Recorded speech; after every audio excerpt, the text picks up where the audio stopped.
Right, so get ready, because today we're doing a deep dive into something that's, I got to say, pretty unsettling and honestly kind of confusing. We're looking at Trinidad and Tobago. Yeah. You know, the place most people probably picture, like those amazing beaches, the vibrant culture. Right. But right now, it's a completely different story. Yeah. Not idyllic at all. Yeah. We've got some articles here from The Guardian, Trinidad and Tobago Newsday, Trinidad Express, and they're all painting a very grim picture. And then there's this travel update, too, that's definitely raising some eyebrows. So we're not just going to skim the surface here. We really want to understand how this island nation, a place that most people think of as like paradise, how did it end up dealing with such a serious crime problem? Right. And to really bring that home, here's a statistic that kind of stopped me in my tracks. 623 murders just this year. Wow.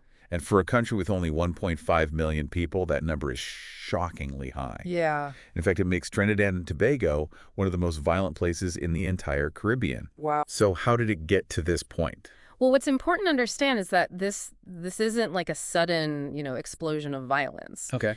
Trinidad and Tobago has actually been dealing with rising crime for at least the past decade. There's a lot of factors at play here, but one that we can't ignore is geography. The country sits right off the coast of Venezuela, Right. which unfortunately has made it a major transit point for drug trafficking, heading to the U.S. and Europe. Yeah, that makes sense. But I got to say, the details from just this past weekend, they really got my attention. Yeah. This wasn't just an uptick in crime. This was like a level of violence that actually led to the government declaring a state of emergency. Yeah, serious situation. Yeah, the news reports, they describe some truly terrifying incidents. 5 men gunned down in broad daylight right outside the Capitol. Wow. Another man killed, and this is really chilling, right outside a police station. Oh, wow. And then there's this story about a mother shot and killed while she was picking her son up from the hospital. Yeah, you're right to focus on those details. It was a horrific few days, and declaring a state of emergency, it's a really big deal. Yeah. It basically gives the police and army more power. It allows them to detain people's search places without needing warrants. But it's worth noting, though, there aren't any curfews in place. Businesses are still open. Okay. It seems like the government wants to send a message that these measures are targeted, aimed at disrupting those who are causing the immediate danger, rather than clamping down on everyday life for everyone. So it's kind of like a balancing act, Well, right? yeah. Trying to project control but not cause widespread panic. Right. But I got to say, that term state of emergency, it doesn't exactly sound very reassuring. Yeah, it's definitely a tightrope walk. Yeah. They're in a tough spot for sure. And from what I'm reading, it seems like the government's main goal is to disrupt gang activity. And specifically to stop what they keep calling reprisal killings. Right. That phrase really stuck out to me. Yeah. It suggests there's like this ongoing cycle of violence. Exactly. It basically means a revenge killing, often as part of a feud between rival gangs. Okay. And that detail you picked up about high-velocity assault weapons being used, Right. that adds another layer of concern. It points to a level of firepower that's incredibly worrisome. Yeah, it really does. And it makes you wonder, will these emergency powers even work? Will they even put a dent in the violence, at least in the short term? That's the million-dollar question, isn't it? And even if they do manage to curb the immediate violence, it's really just treating a symptom. Right. The bigger question, the one that's much harder to answer, is how to address the root causes of all of this. Right. And speaking of tough questions, there's the whole issue of travel. The U.S. State Department already had a level 3 warning out for Trinidad and Tobago advising people to, think twice about traveling there because of the crime. Right. Now, flights from JFK are still running, but the updated travel information, it really highlights the possibility of increased security and potential disruptions. It's a tough reality check. We often have these romanticized images of places like Trinidad and Tobago. Right. But this situation forces us to confront some uncomfortable truths. Yeah.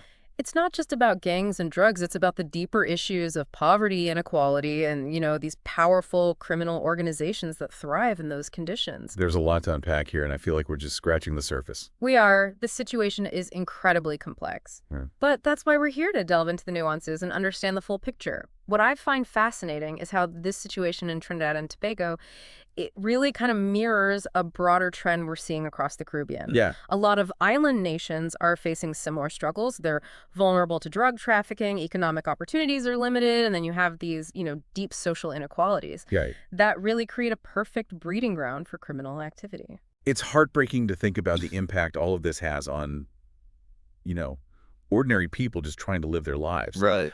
The article from the Trinidad and Tobago Newsday had a really chilling account of the violence that unfolded over the weekend. Yeah. They describe how a known gang leader was shot dead as his group was leaving a police station. Wow. Talk about brazen. Yeah. And officials believe that those 5 men who were shot the next night were victims of a retaliatory attack, Right. possibly connected to that earlier killing. It's a vicious cycle, and it raises a really critical question about the role of the government in all of this. Uh-huh. They're clearly grappling with how to maintain some semblance of order and security Yeah. in a place where criminal elements seem to be operating with, a shocking level of impunity. Right. The state of emergency is a dramatic response, but as we've already discussed, it's unclear whether it will have any lasting effect. Yeah, the article in the Trinidad Express really emphasized the government's perspective. Uh-huh. The acting attorney general is quoted saying that they have solid intelligence about more planned reprisal killings. Okay. And he specifically mentioned the use of those high-powered weapons Right. as a major factor in their decision to declare a state of emergency. Okay. But it also seems like they're trying to walk a very fine line here. Right. They're acknowledging how serious the situation is. Yeah. But they're also trying to reassure the public and the international community that they're not, shutting down normal life entirely. You're right. It's a very delicate balancing act. Yeah. They want to project this image of being in control, Right. of keeping Trinidad and Tobago open for business, as usual. Right. But at the same time, the very act of declaring a state of emergency sends a pretty strong signal that things are far from normal. Yeah. It's a tough spot to be in, no doubt. Yeah. What really stood out to you from the travel advisory? Well, it's a stark reminder for anyone thinking about visiting Trinidad and Tobago right now.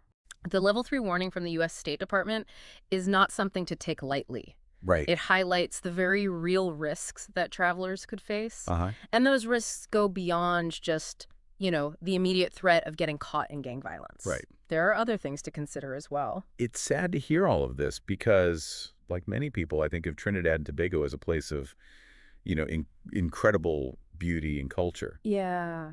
But this situation is a powerful reminder that even paradise has its problems.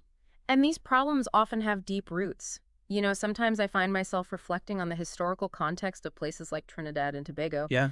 These islands have endured colonialism, exploitation, Right. and the lasting effects of those injustices are still felt today. Uh-huh. It's essential to understand how those historical forces continue to shape present-day realities. That's such an important point. We can't simply view the violence in isolation. Right. It's connected to a whole network of social, economic, and political factors. Exactly, and that's precisely why finding lasting solutions is so complex. Yeah. It requires addressing not only the immediate symptoms of violence, Right. but also those deeper systemic issues that create the conditions for it to thrive. We've covered a lot of ground here, but before we move on, I think it's crucial to pause and consider the human cost of this crisis. Yeah. Beyond the statistics, there are countless stories of loss, fear, lives shattered by violence. You're absolutely right. Those stories are often lost in the bigger narrative. Yeah. It's easy to get caught up in the political maneuvering and the security measures. Right. But it's vital to remember that at the heart of all this are real people who are bearing the brunt of this violence. Let's shift gears a bit and talk about the idea of international cooperation. Okay. You mentioned it earlier. What role could other countries play in helping Trinidad and Tobago get a handle on this crisis?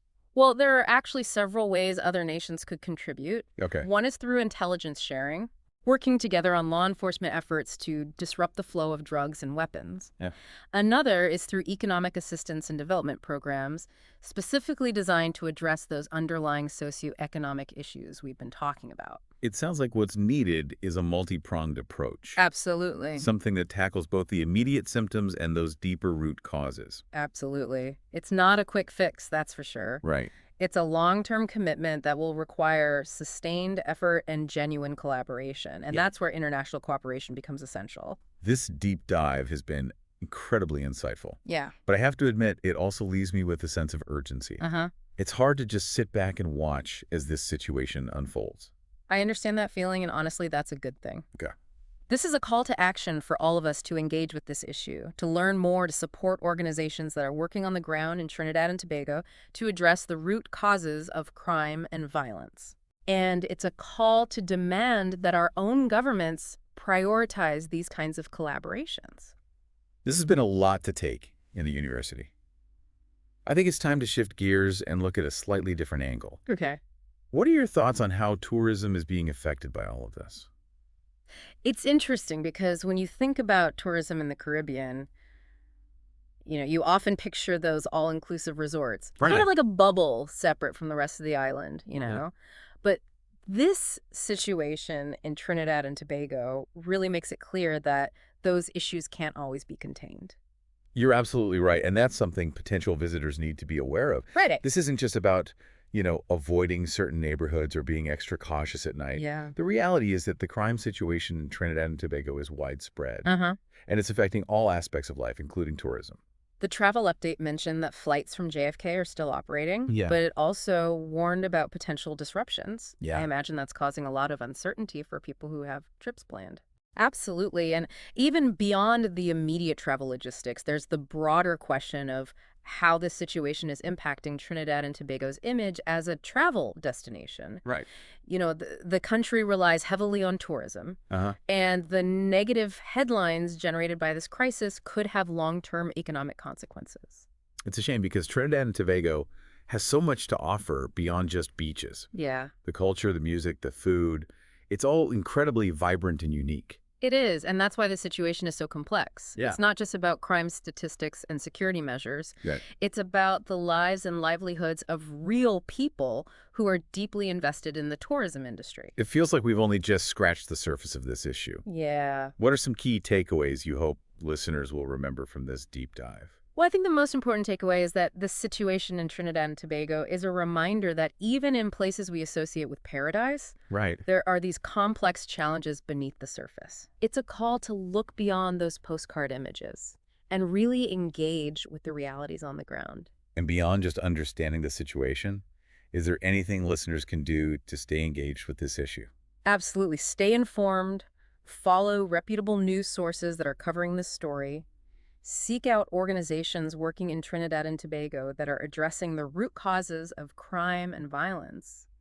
You can even consider supporting their efforts if you're able to. That's a great point. Yeah. It's easy to feel overwhelmed by these kinds of global issues. Right. But even small actions can make a difference. Exactly. Awareness is the first step. And from there, we can all find ways to contribute to positive change. Well, this deep dive into the state of emergency in Trinidad and Tobago has been incredibly insightful. Yeah. It's definitely given me a lot to think about. It's a complex issue with no easy answers. Right. But by engaging with it, by learning more and staying informed, we can all play a part in creating a more just and equitable world. Thank you for joining us for this deep dive into the state of emergency in Trinidad and Tobago. We hope you found it informative and thought-provoking. Until next time, stay curious and keep exploring the world with us.